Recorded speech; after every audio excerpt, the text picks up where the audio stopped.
Hello guys on YouTube. How you guys today? Well, today I want to talk to you guys about electrical safety by using your 15 amp outlets, while you should not overload them too much. But definitely I want to talk to you about the gauge type of wires we have on my bench here today.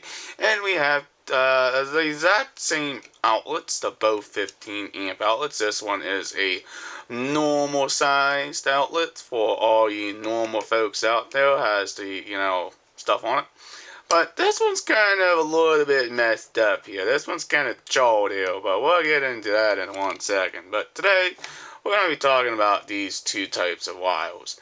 This is a 12 gauge solid copper wire for a 20 amp socket. That's what you typically use for wire codes, what wire can go to what circuit breaker and the highest of the amperage of that circuit breaker itself.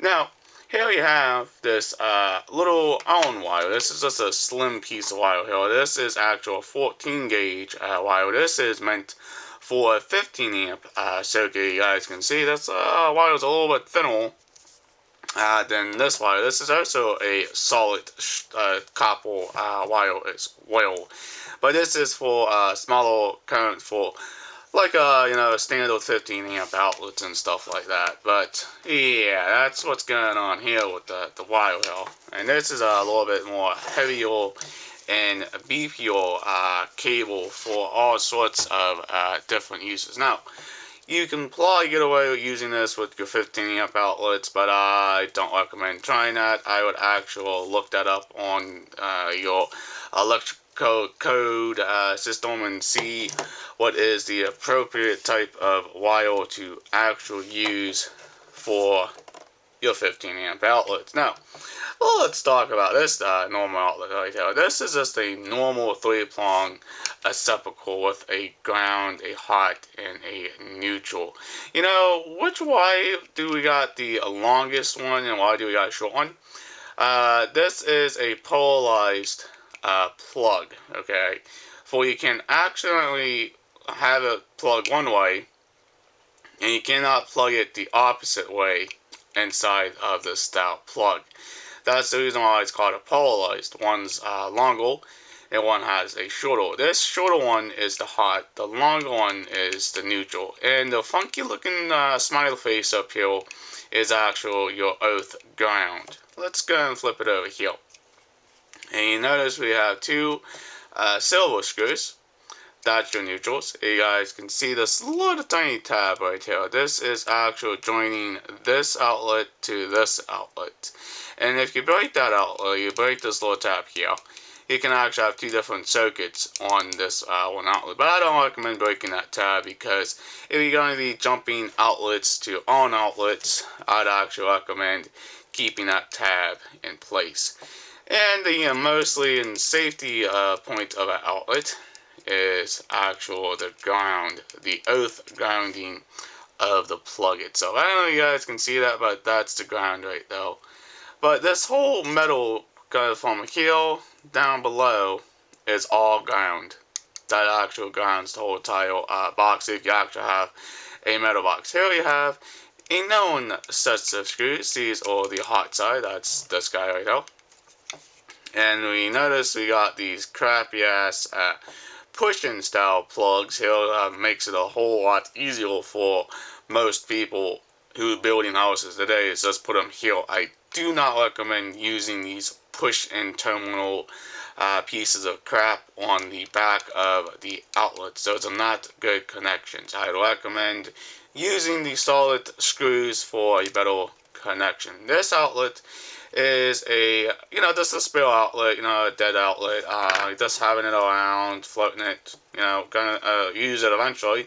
But I'm just glad to have some extra outlets in my room before I can repair my own outlets and stuff. But sometimes these outlets can also go bad as well. The connections can get loose on the inside and These just wear out over time. And by the way, this is only 15 amps, 125 volts a piece. You know, that's what this says on the little thing here. Notice we have a central screw here. That's actually where you put your screw for your tiny little screw. But that's mostly what that outlet does. But here we have a big problem. Look at this outlet here, guys. This outlet is completely toast. This is non-usable. I cannot use this outlet. This is why you should never overload your outlet. This is the exact same thing as this outlet right here, guys. You guys can see we have the hot, we got the neutral, and we also got the earth ground. But look what happened to the neutral side.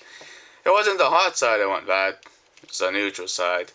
But I don't know what happened to this outlet. I don't know how it got like this. Apparently what happened was it got overloaded with too many things plugged into it. You know, I think what happened was some water got behind the wall or something and screwed up this outlet pretty bad. Now, let's go ahead and show you this outlet. It looks awful, guys. Let's go ahead and peel this tape back a little bit.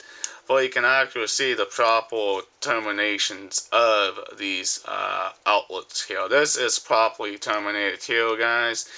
We have the hot on the hot screws and not on these crappy ass little push terminals that you actually have on the outlets on the back of these stupid things. And here we also have the earth ground as well. But if you guys notice, we're completely missing half of this box. It's completely charred and completely disgusting. You guys can see that. This is what happens to an overloaded circuit. This is what happens when you have way too much things on your outlet itself. But I don't think what happened, I think, was water caused this big mess here.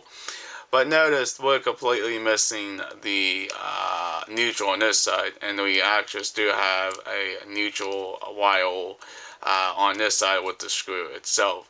This is absolutely going to go in the trash eventually, but this is called evidence on why outlets should never be used in a whole lot of heavier load circuits. Now, we do actually have the tape. The tape is a proper thing for all electricians to do. This actually, if you guys have a metal box, this is a lot safer to keep the screws from touching the metal box itself. But yeah, this tape that's what I put on my electrical outlets as well. I just wrap it around the screw all the way around the base of the electrical outlet, going all the way around the whole thing, and covering up the neutral side, the ground, and also the hot side itself. But this is what can happen if you have a outlet is completely overloaded. This is what can happen. Can cause a big giant mistake and a big giant fire, and you can also lose your whole entire house with one mistake like this. By the way, I don't know how this happened. It looked like what happened was we got water again probably behind the wall. That's the reason why this is a little rusted, and that's the reason why this screw is rusted as well. That's the reason why you're missing a whole chunk of the neutral side. But that's what happens. I don't know why. That is called poorly bad receptacle here. This receptacle went bad because of some type of water got behind the wall again. Like I said, you gotta make sure you use the correct style wire for your circuits as well, guys. You got a 12 gauge and you got a 14 gauge for 15 amps and a 12 gauge for 20 amp circuits.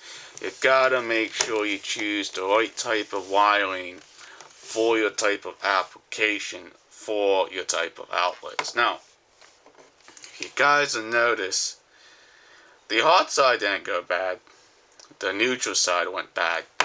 Because apparently what happened is, I'm going to tell you a secret here. Sometimes when you plug something into these little outlets here, these little DUIs, connectors and stuff on the inside of one of these outlets can actually loosen up over time, and then you have a completely poor connection on the reciprocal outlet itself. But you guys notice, I like using the screw method because the screw method is a little bit better versus the push-in connector. Now, I could probably expect this gauge wire is probably 14 gauge, not 12 gauge here, guys, because this is a little thinner wire and it's a little bit thinner. But why did this outlet overload?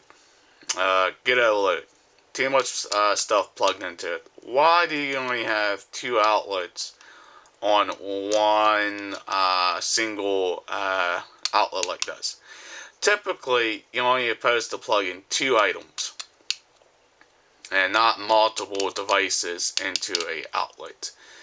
But that's just the way we've been using outlets for many years, plugging multiple things in. Now, overloading can be a big problem with overheating the wire and also overheating the outlet itself. This is going to result into a deadly fire or even death as well because of a bad connection and also a bad style outlet if you actually reuse a bad outlet. Do not ever use an outlet that's going bad. This outlet is actually completely junk now. It's absolutely not worth saving, but it is worth to be thrown away. But this is a bit of a documenting here for you guys to actually understand about electrical safety here, guys. This is just highly dangerous. Alright, guys, I don't know what else to say about electrical safety here, guys. This is just what I noticed, and I can actually let you guys to be a judge of that. You guys take care. If you're very new to this channel, please hit that subscribe button. Please leave a comment down below. Please like, please share. Peace out. Bye, guys. We'll hopefully see you in the next vlog. I don't think I'm gonna tear this guy apart here, guys. I just think you guys seen enough of this old thing already. I should say.